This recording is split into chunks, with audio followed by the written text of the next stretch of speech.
ขอนิมนต์พระภิกษุสงฆ์สามเณรเจริญพรแม่ชีโยคีนั่งคุกเข่าพนมมือ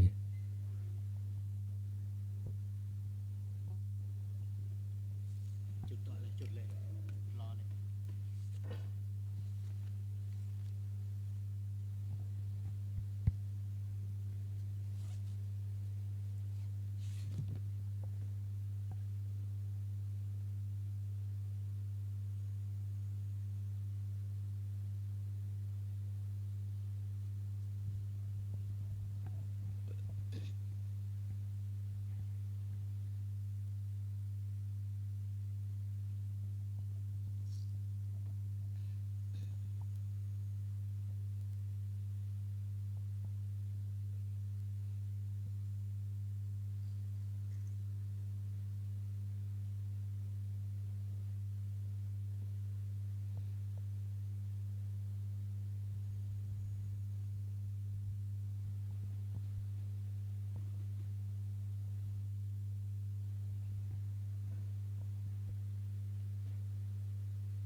นิมนต์กราบอัญชลีวันทาภิวาทอัญชลีวันทาอภิวาทอัญชลีวันทาอภิวาทอัญชลีวันทาอัญชลี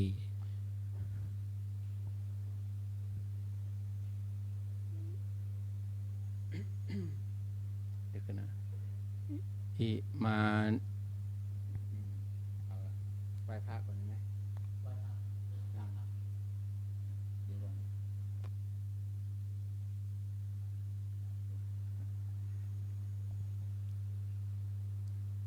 ลองไหว้ไหมสัญญาดับ อิมินาสการเรนะอิมินาสการเรนะ ตังพุทธังอภิปูชยามะตังพุทธังอภิปูชยามะอิมินาสการเรนะอิมินาสการเรนะ ตังสังฆังอภิปูชยามะตังสังฆังอภิปูชยามะอิมินาสการเรนะอิมินาสการเรนะตังสังฆังอภิปูชยามะตังสังฆังอภิปูชยามะไหว้พระพร้อมกันอะระหังสัมมาสัมพุทโธภะคะวาพุทธังภะคะวันตังอภิวาเทมิสวากขาโตภะคะวะตาธัมโมธัมมังนามัสสามิสุปปฏิฏิปั ปั น น โน โน ภะคะวะโตสาวกสังโฆสังฆังนามามิอันธรรมยังพุทธัสสะภะคะวะโตปุพพาคณมะการังกะโรมาเซนะโมตัสสะภะคะวะโตอะระหะโตสัมมาสัมพุทธัสสะนะโมตัสสะภะคะวะโตอะระหะโตสัมมาสัมพุทธัสสะนะโมตัสสะภะคะวะโตอะระหะโตสัมมาสัมพุทธัสสะอัญชลีวันทาอภิวาทอัญชลีวันทาอภิวาทอัญชลีวันทาอภิวาทอัญชลีวันทาอัญชลี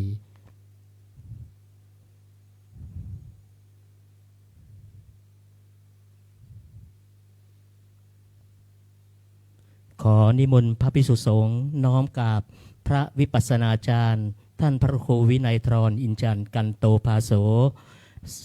สามเณรแม่ชีขอให้น้อมกราบทีหลัง อัญชลีวันทาอภิวาทอัญชลีวันทาอภิวาทอัญชลีวันทาอภิวาทอัญชลีวันทาอัญชลีเรียนเชิญคณะแม่ชีโยคีทุกท่านน้อมกราบท่านพระครูวินัยธรอินจันทร์กันโตภาโสพระวิปัสสนาจารย์พร้อมกันค่ะอัญชลี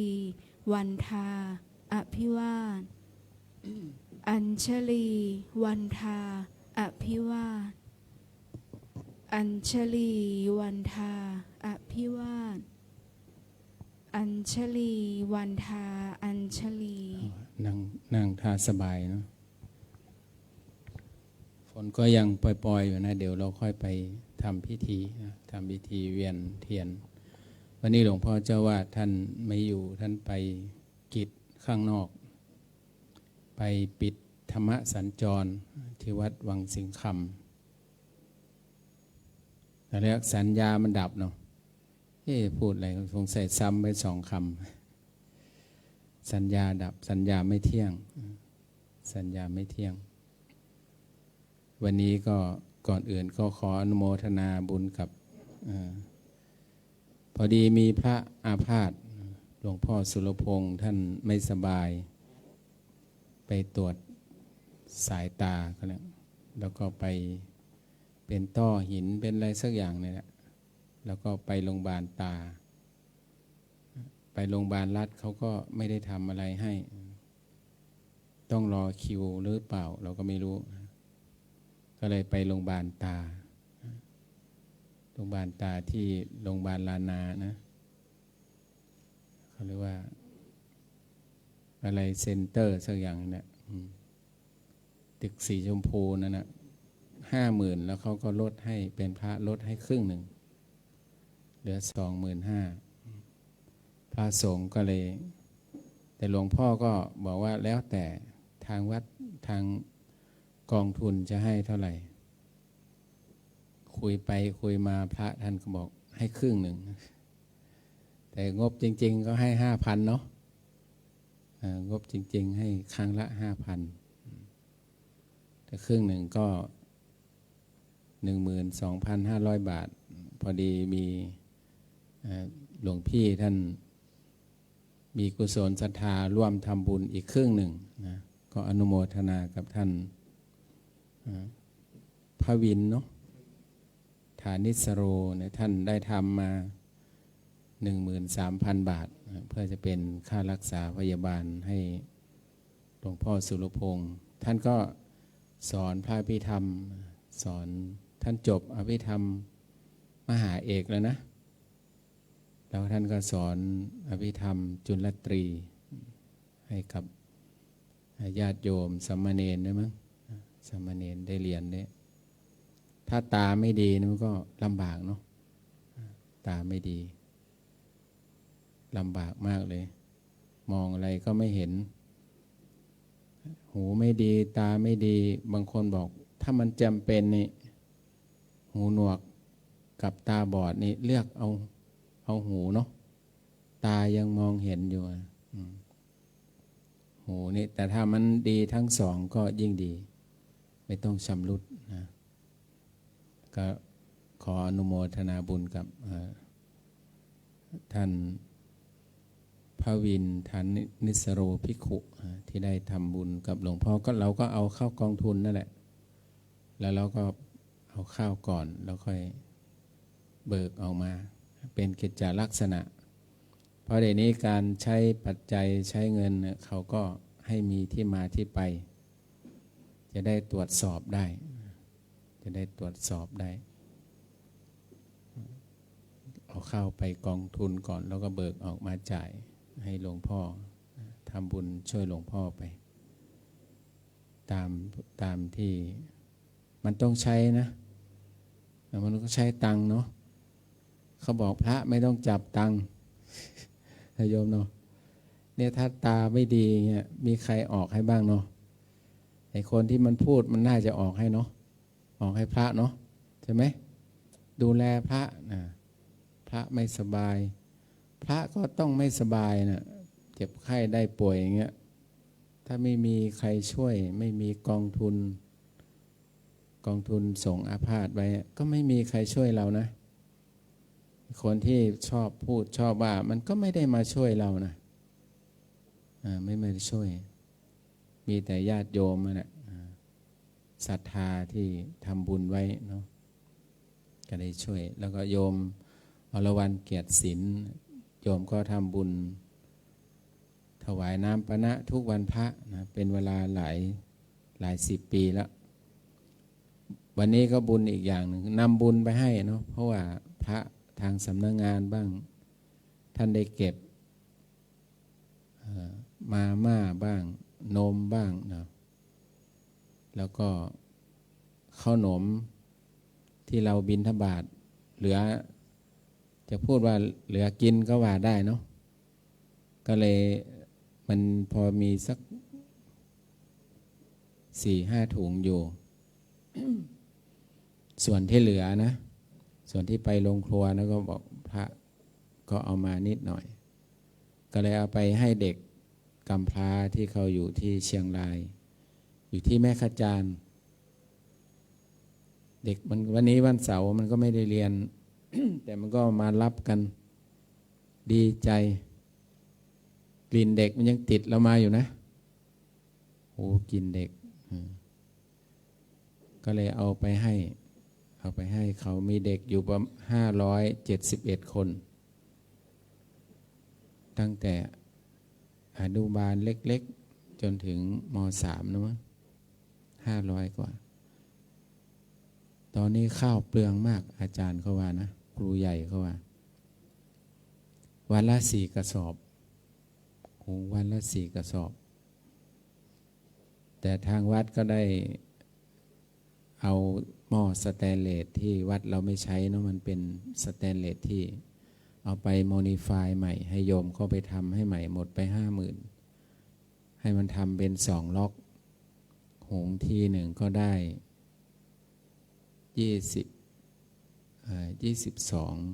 22 ถาดมั้งนะ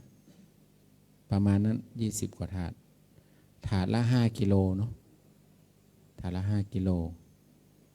เราเลี้ยงเด็กเมื่อก่อนมันจะมีหม้อแบบหม้อไฟฟ้าเคยไปตักให้เขามันเป็นก้อนมันไหม้บ้างสุกบ้างไม่สุกบ้างก็เลยของเราที่วัดมันมีเราไม่ได้ใช้ก็เลยให้โยมเขาออกตังไปทำบุญเองเขาก็เลยไปกั้นกลางให้มันสุกไวขึ้นก็เลยให้เขาไปใช้ตอนนี้เขาก็ใช้ได้ดีขึ้นละใช้ได้ดีขึ้นดีใจหุงข้าวครั้งหนึ่งก็มันก็ได้หลายกิโลนะถาดละ5 ก็10ก็50 โลแล้วเนาะครั้งละ2 กระสอบได้อยู่นะครั้งละ2 กระสอบหุงที1ครั้งละ2 กระสอบ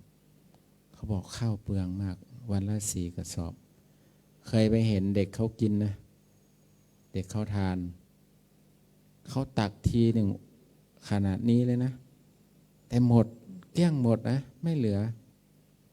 เด็กมันกินกลับก่อนกินข้าวก่อนกินข้าวเปล่าๆนะเสร็จแล้วค่อยกินขาไก่บ้างอะไรบ้างที่เราไปเลี้ยงนะกินกลับทีหลัง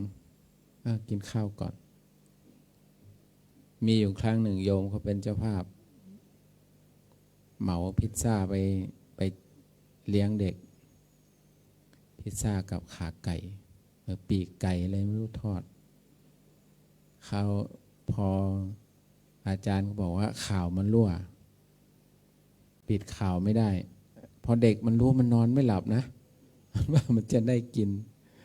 มันจะได้กินมันจะได้กินพิซซ่านะมันนอนไม่หลับตื่นเต้นมากเลยคืนนี้นอนไม่หลับเขาว่าปิดข่าวรั่วฉะนั้นความลับไม่มีในโลกเนาะความลับไม่มีในโลกเขาบอกว่าได้กินของดีๆนี่นานๆได้กินทีนึงข้าวเขาต้องซื้อข้าวแบบถูกข้าวแพงไม่ได้ข้าวหักครึ่งเนาะเอา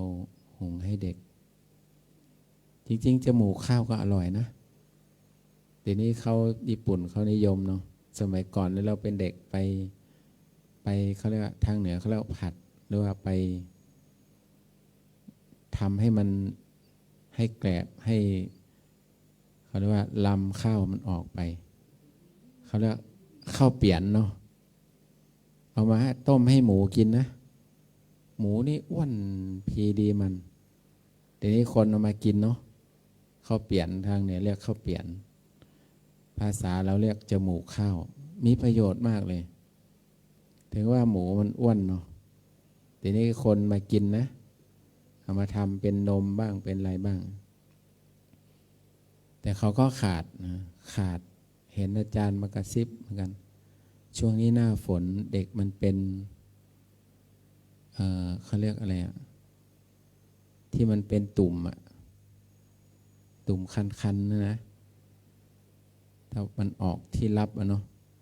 มันชื้นอยากได้ยาเชื้อราอยากได้ยาที่เป็นทาเนาะเขาเรียกเป็นหิดเนาะเห็นอาจารย์ว่ามันเป็นหิดเด็กเป็นหิด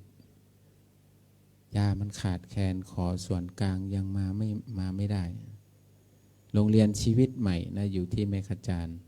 อยู่ที่แม่ขจารแม่เจดีย์ก็เลยไปทำบุญกับเขาเราก็เอาสิ่งของนี้ไปเนาะสิ่งของไปให้เขาเรามีที่เราเหลือจากที่วัดไม่ได้ใช้แล้วก็เอาไปแจกเด็กพอเด็กในเมืองเขามีกินอยู่แล้วเนาะขนมบางอย่างเด็กในเมืองไม่กินแล้วนะอันก็ขอให้ทุกคนอนุโมทนาสาธุพร้อมกัน3 ครั้งเนาะสาธุสาธุสาธุสาธุแปลว่าดีแล้วเราเห็นคนกินเนี่ยมันมีความอิ่มใจเนาะทานแบบอร่อยก็คิดเหมือนกันนะทุกครั้งที่เขาเลี้ยงปีกไก่มันเล็กไปเนาะเห็นแม่ครัวซื้อมาพ่อครัวบอกอาจารย์ถ้าจะเลี้ยงต้องเลี้ยงเป็นขาเขาว่าขาไก่ขาหนึ่งนี่เด็กมันพอเลยเนาะเข้าท่าดีเหมือนกันนะแต่คงใช้เยอะอ่ะแต่เราไม่ได้ฆ่ามันเนาะเขามีขายให้เราอยู่แล้วแล้วเราก็ไม่ได้สนับสนุนนะแต่มันมีขายอ่ะเนาะน่าจะเลี้ยงแบบนั้นอบจากวัดไปเลยสัก500-600 ขาโน่นน่ะน่าจะหมดหลายตังค์อยู่แต่ก็คงจะหาซื้อไอ้นี่นะยาหิดนะเนาะไปให้เขาเป็นเจลเป็นอะไรนะใส่ให้เด็กบางคนมันก็ไม่เป็นเนาะไม่ได้เป็นทุกคนบางคนก็เป็นบางคนก็ไม่เป็นมันคงจะคันนะเด็กพวกนี้มาจากไหนก็มาจากพ่อแม่ตายบ้างเลิกกันบ้างค้ายาบ้างพ่อแม่ถูกติดคุกบ้างไม่พร้อมที่จะมีลูกก็มีลูกเนาะทิ้งญาติก็เลี้ยงไม่ได้ เขาก็ต้องไปเอามาเลี้ยงมันเป็นคนนะเนาะอีกหน่อยคนพวกเด็กพวกเนี้ยมันก็จะเป็นช่วยชาติได้ช่วยประเทศได้ช่วยสังคมได้เขาอยู่ด้วยกันเป็นหลายร้อยนะไม่เห็นมันร้องไห้ทะเลาะกันนะที่เราไปน่ะแสดงเขาฝึกดีมันไม่ตีไม่ต่อยไม่อะไรกันเด็กของเรานี่แป๊บเดียวก็ซัดกันแล้วเนาะ ใส่กันเรียบร้อยแล้วโดยเฉพาะเนนนี่ต่อยกันไปหลายรอบแล้วนะนี่เนนยังต่อยหยิกกันไปหลายรอบละมึงกูใส่กันนะเนนน่ะเด็กที่นั่นเขาไม่ได้พูดนะเขาพูดเพราะมากเลยเด็กเล็กๆเนี่ยมีอนุบาลด้วยเดี๋ยวต้องพาเนนไปด้วยเนนจะได้เห็นเด็กเดี๋ยวดูถ้าข้าวสารที่มันเหลือขอหลวงพ่อเจ้าวาดเอาไปแบ่งให้เขากินบ้าง ถ้าเราทานไม่ทันมอดมันจะกินข้าวสารที่เป็นมอดก็กินได้นะโรงสีบอกว่าปลอดภัยด้วยขนาดมอดมันยังกินได้อาจารย์มันแสดงว่าข้าวเขาไม่ได้ใส่สารนั่นเขาเรียกว่าเราก็มี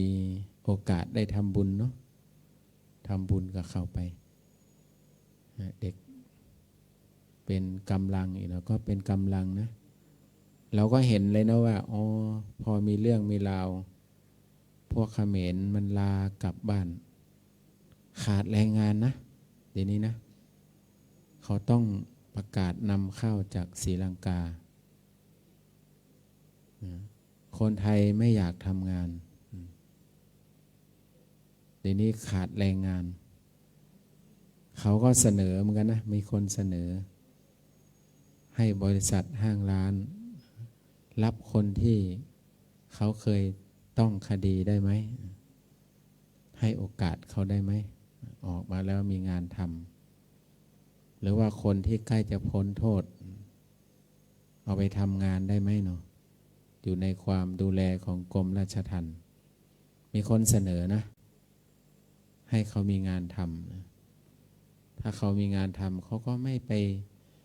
แย่งชิงวิ่งราวที่ไหนเนาะมีงานทำเดี๋ยวนี้เขาจะนำเข้านะจากศรีลังกาสมัครมาเป็นหลักพันหลักหมื่นนะจะมาทำงานบ้านเรานะศรีลังกาฟิลิปปินส์ก็จะรับอินโดรับแรงงานไม่เอาเขมรแล้วนะเขมรอยากกลับมาก็ไม่ให้มาแล้วไอ้ที่อยู่ก็อยู่ไปก่อนเห็นขาดแรงงานกันเขาเรียกว่าบ้านเราเมืองเราทุกประเทศในโลกนี้ไม่ได้อยู่คนเดียวนะไม่ได้อยู่คนเดียวมันพวกเราก็ไม่ได้อยู่คนเดียวเนาะเราก็มีเพื่อนมีฝูงเราพยายามยิ้มแย้มแจ่มใสใส่กัน ทะเลาะกันก็เหมือนนี่แหละเราก็เห็นเหตุการณ์ที่มันเกิดขึ้นเลยเนาะทำให้เดือดร้อนกันเสียชีวิตบ้างอะไรบ้างเกิดจากความอะไรความโลภความโกรธความหลงเขาเรียกโมหะภาษาธรรมะเขาเรียกเชื้อโรคของหัวใจ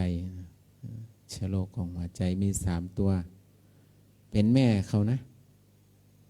เป็นแม่เป็นเชื้อโรคที่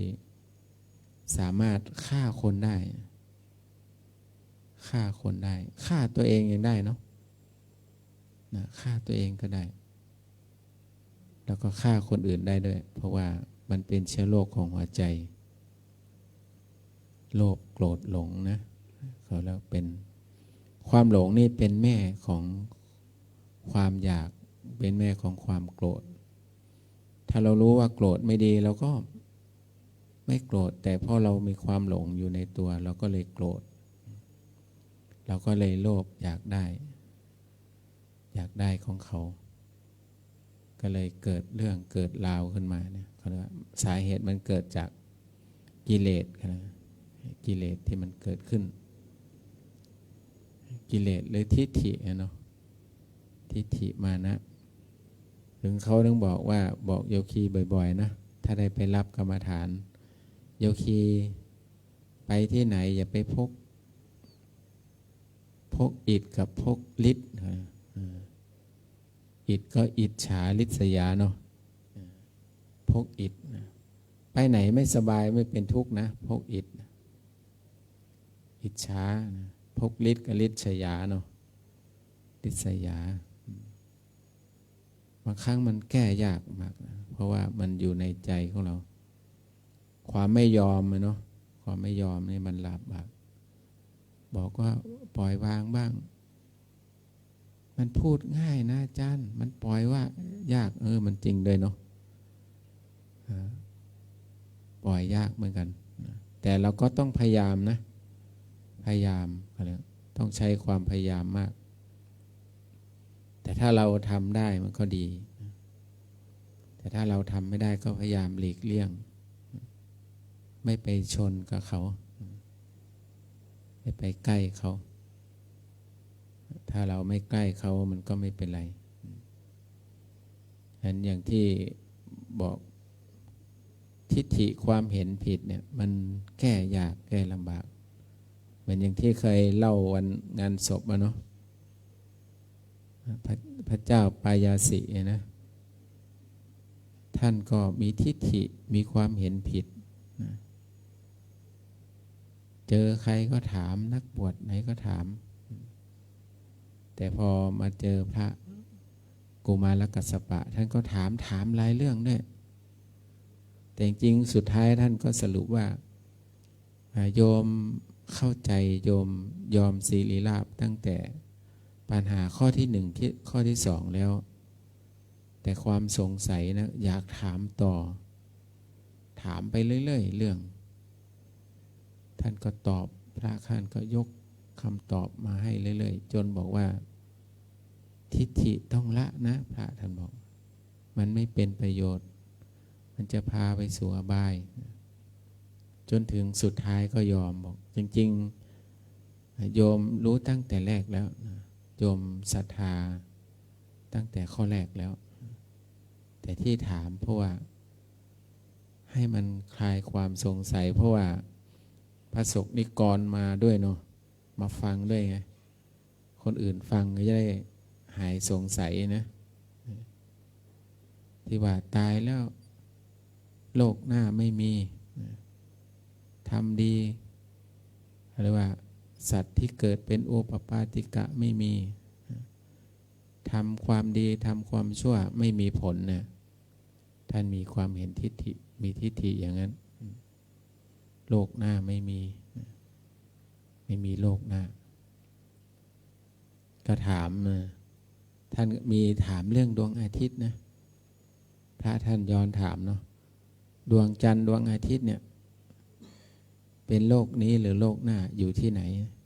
เป็นเทวดาหรือเป็นมนุษย์ท่านก็ตอบบอกว่าเป็นอยู่โลกหน้าไม่ใช่เทวดาและมนุษย์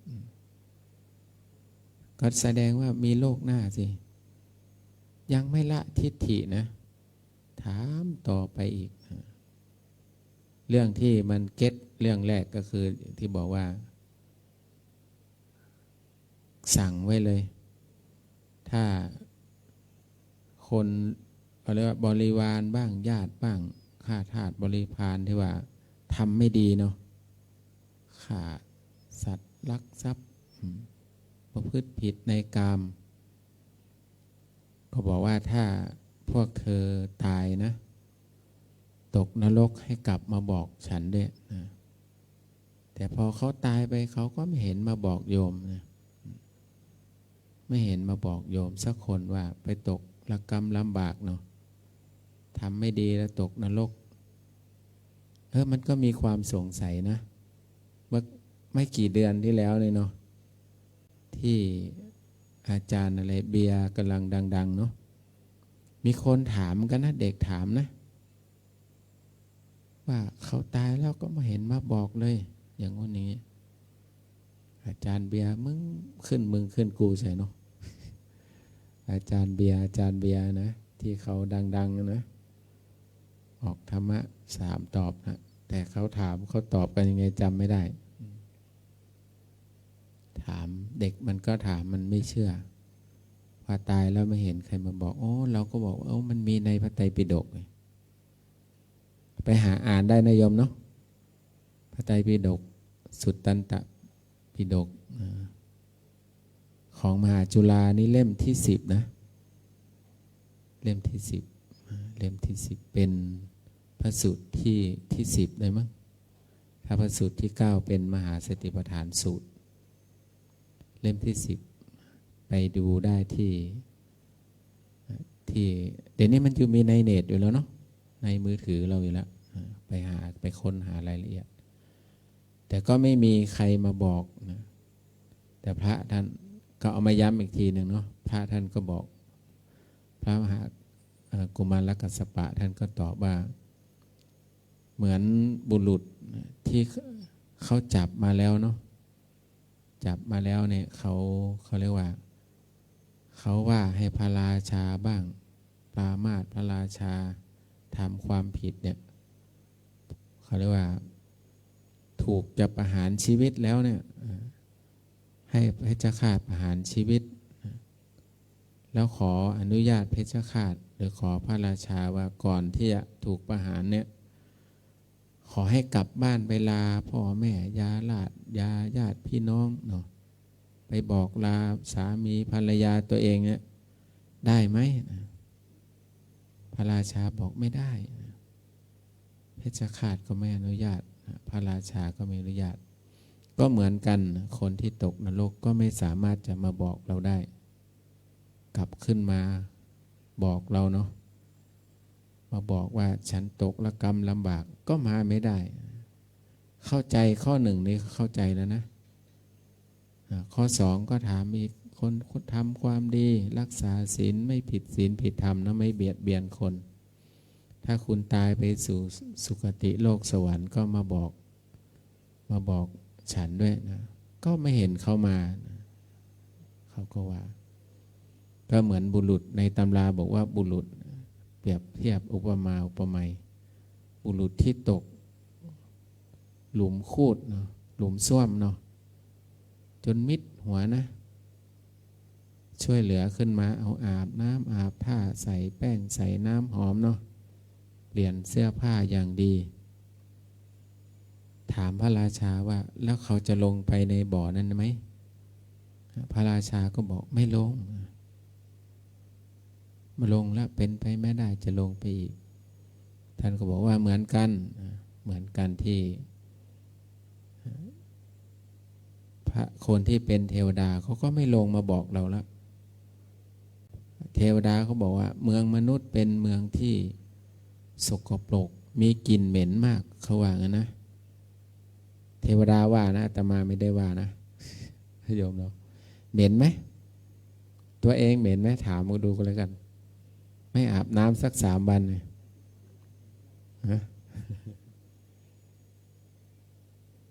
พระฐานิสโลภิกขุ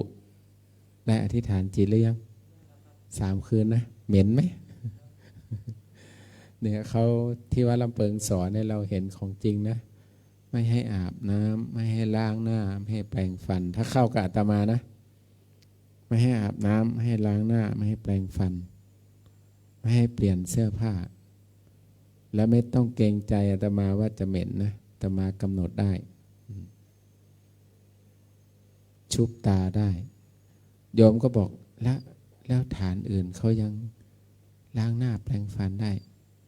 ไม่เกี่ยวอย่างอื่นไม่ต้องสนใจของคนอื่นฐานอาตมาไม่ให้ทำไม่ให้นอนแล้วก็ไปบอกกันด้วยนะโยคีก็ไปบอกกันด้วยบอกว่านี่ใกล้อธิษฐานแล้วคุณต้องพักผ่อนให้เต็มที่เตรียมตัวไม่ได้นะโยมนะร่างกายมันจะโหลดหมดเลย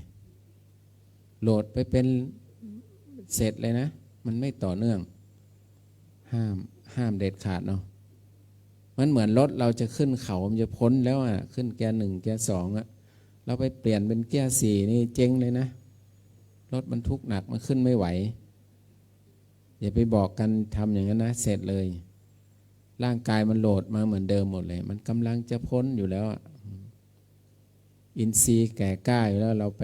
พักให้เสร็จเลยนะเรียบร้อยเลยมันเนี่ยต้องนอนน้อยลงจนไม่นอนเลย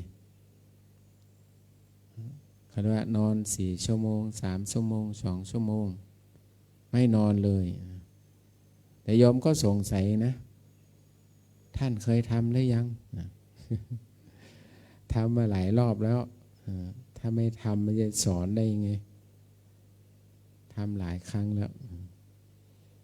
ทำบ่อยๆบางครั้งเราก็ไปที่ไหนเราก็ไปทำคืนหนึ่งบ้างไม่นอนเนชัชชิคืนหนึ่งแล้วก็ทำแล้วเราก็บอกแล้วนอนห้ามนอนบางคนก็บอกกันนะเขาไม่ให้เอาหลังแตะพื้นนะคุณก็นอนคว่ำได้สินอนตะแคงได้สิเราเห็นท่าโยคีไม่ดีต้องจับหุ่นขึ้นมาดูนะ ทุกครั้งนี่เรากลัว เพราะว่าเดี๋ยวเราบอกไม่หมดเดี๋ยวเคจะหาเรื่องอะไรเอาหุ่นมาวางให้ดูนะ เดี๋ยวจะไม่ทันโยคีบอกว่านอนก็คือแบบนี้นอนไหมต้องถามโยคีนะนอนค่ะเอาหุ่นคว่ำเอาหุ่นตะแคงนอนไหมนอนห้ามเอาหุ่นนอนคว่ำนี่นอนไหมนอนห้ามนอนหงายอย่างนี้นอนไม่นอนห้ามบางครั้งต้องเอาหุ่นพิงด้วยนะพิงอย่างนี้ก็ไม่ได้ก้มอย่างนี้ก็ไม่ได้ต้องบอกหมดนะถ้าบอกไม่หมดนี่เสร็จเลยกิเลสโยคีจะชวนนะนอนนี่ไม่น่าจะเอาหลังแตะพื้นนะไปนอนตะแคงเสร็จเลยเสร็จกิเลสเรียบร้อยเลยนะถ้าไม่ทันโยคีนี่เสร็จเลยกิเลสมันชวนเราแล้วเราต้องมาพิสูจน์นะพิสูจน์ดูว่าเทวดาเขาพูดจริงไหมเนาะว่ามันเหม็นจริงๆไหมนะอย่างพระเจ้าปายาสินี่เขาเรียกว่าเขาเก็ตแล้วเขาเข้าใจตั้งแต่ปัญหาแรกแล้วแต่เขาอยากถามต่อไปเรื่อยๆนะหลายปัญหามากแต่พระท่านก็ตอบได้ทุกคำถามเนาะเพราะว่ากุมารกัสสปะท่านเป็น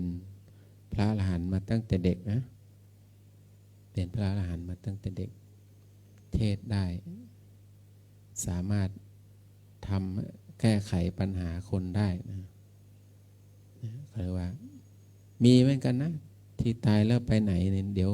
หาแล้วก็จะได้เอามาเล่าให้ฟังเนาะเล่าให้ฟังแล้วมีในพระไตรปิฎกเราสามารถเอาไปใช้กับชีวิตของเราได้เขาเรียกว่าฝรั่งเขาอาจารย์ที่เขาไปเรียนเมืองนอกเขาบอกศาสนาพุทธนี่เป็นศาสนามันเป็นวิถีชีวิตของคนพุทธนะไม่ได้ศาสนาธรรมดาเขาบอกเป็นวิถีของคนพุทธแต่คนพุทธไม่ยอมอ่านพระไตรปิฎกเขาบอกของดีๆทั้งนั้นเลยเขาว่านะของดีๆทั้งนั้นเลยอยู่ในนั้นเขาว่าเราก็ไม่ค่อยอ่านเนาะมันขี้เกียจเหมือนกันเนาะอาตมากว่าจะอ่านได้ก็หลายปีนะเมื่อก่อนเราก็ไม่รู้เนาะบวชมาใหม่ๆก็เพราะว่าเป็นพ่อตาเราด้วยเราก็ไม่รู้เมื่อก่อนเนี่ยอ่านหนังสือไปตามันเหมือนหิ่งห้อยเนาะก็เลยไม่อยากอ่านโอ้พอไปตรวจสายตาหมอก็วัดสายตาให้โอ้ตาไม่ดีนะก็เลยไปใส่แว่นตัดแว่นให้แต่ไม่ใช่บอกเดี๋ยวโยมตัดแว่นให้นะไม่ได้บอกบุญนะ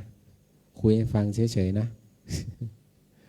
ก็พอตัดแว่นโอ้มันก็อ่านหนังสือได้อ่านหนังสือได้ไม่ใช่ว่ามาบอกบุญตัดแว่นนะคุยให้ฟังเฉยๆนะมีแล้วถ้ามันพังก่อนค่อยบอก เนาะตอนนี้ยังไม่บอกนะคุยให้ฟังเฉยๆเดี๋ยวไปเอาตังค์มาให้ไปตัดแว่นนะไม่ใช่นะไม่ได้บอกพอเราได้แว่นแล้วก็รู้สึกว่าอ่านได้อ่านหนังสือได้ก็พยายามอ่านนะจบไปหลายเล่มเหมือนกันจำได้บ้างไม่ได้บ้างอันไหนที่มันสำคัญแล้วก็จดไว้เอามาทวนทีหลังตอนนี้เล่มที่10จบแล้วเดี๋ยวจะไปหาเล่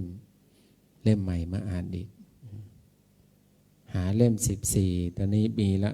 มันมีอยู่ในห้องเป็นของแม่ชีนิรพันธ์ของวัดมันหายไปไหนไม่รู้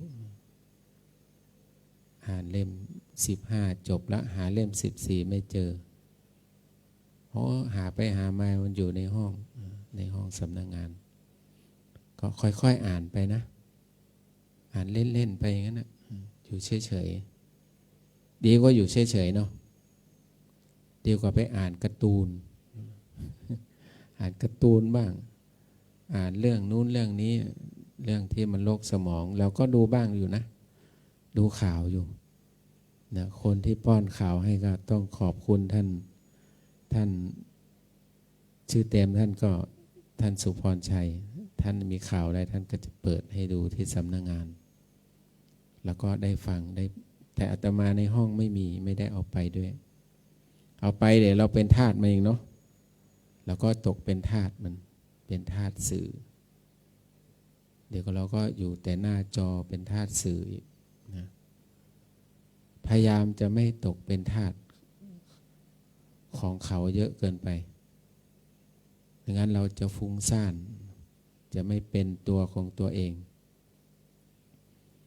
เมื่อก่อนเคยมีอย่างเคยเล่าให้โยคีตอนเช้าเคยมีนะทีวีนะทีวีเล็กๆสมบัติหลวงตาบัญญัติท่านทิ้งไว้ให้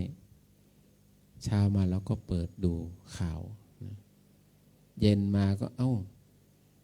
มีหนังจีนด้วยเนาะดูหนังจีนโอ้สนุกดีหนังจีนก็เลยดูหนังได้ดูหนังจีนไปเอาไปเอามาพอ5 โมงเย็นใจมันอยากดูหนังตลอดเนาะแสดงว่าเราเป็นทาสมันโอ้ไม่ไหวแล้วเราไปติดหนังซะแล้วพอดีหลานหลวงตามาเที่ยวหาเขาบอกว่าหนูอยากได้ทีวีโอ้พอดีเลยวะนะกำลังจะออกพอดีก็เลยให้เขาไปเราก็เลยสบายไปโยมถามให้เหมือนกันนะโยมให้มาติดหน้าห้องก็เลยเอาคืนให้สำนักงานไปแล้วโน้ตบุ๊กเขาก็ให้มาโยมมาช่วยวัดเขาอยากใช้ก็ให้เขาไปแล้วโน้ตบุ๊กยี่ห้ออย่างดีนะเขาบอกยี่ห้อเดียวเราดีไม่ดีไม่รู้เราใช้ไม่เป็นบอกให้เขาไปแล้วเดียวอะไรก็ไม่รู้ให้เขาไปเรียบร้อยแล้วโยมก็ได้บุญ2 ต่อเขาก็ซื้อถวายอาจารย์ไมศิลป์เครื่องคนละชุดมั้งตอนนั้นน่ะแต่อาตมาไม่ใช้ไม่เป็นแล้วก็เลยไม่ใช้มันเราตกเป็นทาสมันนั่นน่ะพอเรารู้ตัวเรารีบกลับถ้าไม่กลับเนี่ยไปกับเขานะแล้วก็พยายามไม่ติดเนาะต้องใช้ความพยายามมากเพราะว่ากิเลสเนี่ยมันไม่เข้าใครเอาใครอันได้เวลาแล้วเนาะถึงเวลาเดี๋ยวเราจะได้ให้พรให้พรหลวงพี่ด้วยแล้วให้พรโยมเจ้าภาพนามปณะด้วยเนาะให้ท่านมีสุขภาพแข็งแรงให้เจริญในหน้าที่การงานเจริญในธรรมนะสัพพิติโยวิวัชชันตุสัพพะโรโควินาศตุมาเตภวัตวันตรายโยสุขีทีขายุโกภวะอภิวัฒนาสีลิสนิจังวุธาปจายโนจัตตารโอธรรมาวัฏันติอายุวันโนสุขังภาลัง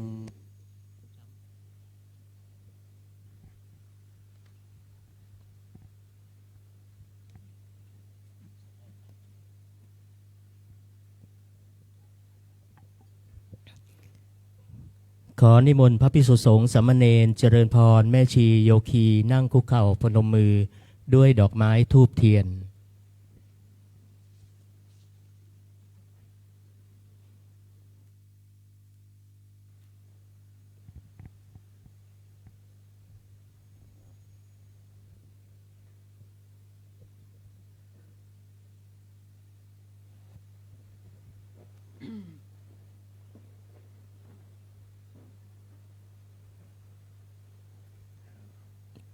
อนุญาตว่าตามนะขอนำนะ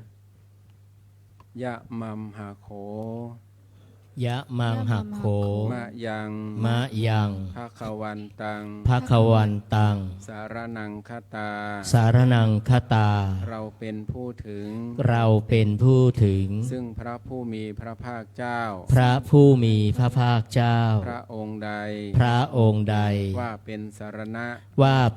รณะ โยโนภควาสัทธา โยโนภควาสัทธา พระผู้มีพระภาคเจ้า พระผู้มีพระภาคเจ้า พระองค์ใด พระองค์ใด เป็นศาสดาของเรา เป็นศาสดาของเรา ยัสสจะมะยัง ยัสสจะมะยัง ภควโตธัมมัง ภควโตธัมมัง โนเจมะ โปรเจมะ ข้าพเจ้าขอบูชา ข้าพเจ้าขอบูชา พระผู้มีพระภาคเจ้า พระผู้มีพระภาคเจ้า พระองค์นั้น พระองค์นั้น อิเมหิ อิเมหิ สักการเรหิ สกการเรหิ ตังภควันตัง ตังภควันตัง สะธัมมัง สะธัมมัง สะสังคัง สะสังคัง อภิปูชยามะ อภิปูชยามะ เราตั้งใจบูชา เราตั้งใจบูชา พระผู้มีพระภาคเจ้า พระผู้มีพระภาคเจ้า พระองค์นั้น พระองค์นั้น พร้อมทั้งพระธรรม พร้อมทั้งพระธรรม พร้อมทั้งพระสงฆ์ พร้อมทั้งพระสงฆ์ ด้วยเครื่องสักการะทั้งหลายเหล่านี้ ด้วยเครื่องสักการะทั้งหลายเหล่านี้ ไหว้พระพร้อมกันอะระหังสัมมา สัมพุทโธภะคะวา พุทธังภะคะวันตังอภิวาเทมิ สวา สวา คา คาโตภะคะวะตาธัมโมธัมมังนามัสสามิ สุ สุ ป ป ฏิ ฏิปันโนภะคะวะโตสาวกสังโฆสังฆังนามามิ หันธรรมยังพุทธานุสตินายังกะโรมาเซ นะ นะโมตัสสะภะคะวะโตอะระหะโตสัมมาสัมพุทธัสสะนะโมตัสสะภะคะวะโตอะระหะโตสัมมาสัมพุทธัสสะ หัน นะโมตัสสะภะคะวะโตอะระหะโตสัมมาสัมพุทธัสสะ หันธรรมยังพุทธานุสตินายังกะโร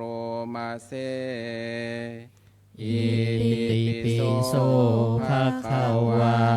อะระหังสัมมาสัมพุทโธวิชาจารณสัมปันโนสุขโตโรกวิทูอนุตตโรปุริสธรรมสารถิสัทธาเทวมนุสานังพุทโธภคะวาติ กายเย น นะ วาจายวเจตสาวาพุทเทกุกมังปะกตังมยายังพุทโธปฏิคันหาตุอัจจยันตังการันตะเรสังวริตุงวะพุทเท หันธรรมยังธรรมานุสตินายังกะโรมาเซ สวาคาโตภะคะวะตาธัมโมสันทิทิโกอาการิโกเอหิปัสสิโกโอปัญญิโกปัจจตังเวทิตาโพวินยูหิติกายเยนวาจายวเจตสาวาธัมเมกุกมังปะกตังมยายังธัมโมปฏิคันหาตุอัจจยันตังการันตะเรสังวริตุงวะธัมเม หันธรรมยังสังขานุสตินายังกะโรมาเซ สุปฏิปันโนภะคะวะโตสาวกสังโฆอุชุปฏิปันโนภ ภะคะวะโตสาวกสังโฆยายาปฏิปันโนภะคะวะโตสาวกสังโฆสามีจิปฏิปันโนภะคะวะโตสาวกสังโฆยะทิทังจัตตาริปุริสายุคานิอัตถปุริสบุคคาราเอสะภะคะวะโตสาวกสังโฆอาหุนายโยปาหุนายโยทักขินายโยอัญชาริกรณิโยอนุตตรังบุญญาเขตังโลกัสสาปิกายเยนะวาจายวะเจตสาวาสังเขกุกมังปะกตังมยายังสังโฆปฏิคันหาตุอัจจยันตังการันตะเรสังวริตุงวสังเก เดี๋ยวเราจะรอบเจดีย์เนาะรอบเจดีย์นะ ค่ะก็ขออนุญาตใช้เสียงนะขอให้โยคีนะคะโยคีทุกท่านนะคะเดินมาฝั่งทางด้านซ้ายมือแม่ชีนะคะก็ไปอยู่ต่อท้ายคณะกลุ่มชาวต่างชาตินะคะจะอยู่ฝั่งด้านซ้ายนะคะโยคีที่เหลือที่อยู่รอบพระเจดีย์เดินมาเลยค่ะเดินมาเลยค่ะไปเข้าแถวจะแถวเรียงสี่นะคะต่อท้ายพระภิกษุสงฆ์สามเณรนะคะสำหรับแม่ชีขึ้นมาด้านหน้านะคะ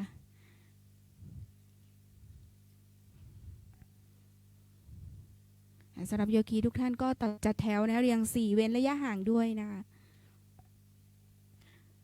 ใครมีไฟแช็กนะคะให้จุดแต่เทียนนะคะธูปอย่าเพิ่งจุดนะคะ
พวกเรานะคะด้านข้าง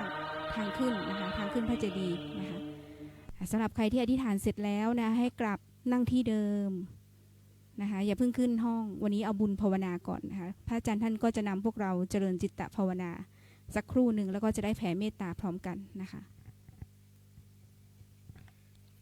Ladies, gentlemen, after finishing placing the flower and candles, please go back to your seat. You start with mindful prostration.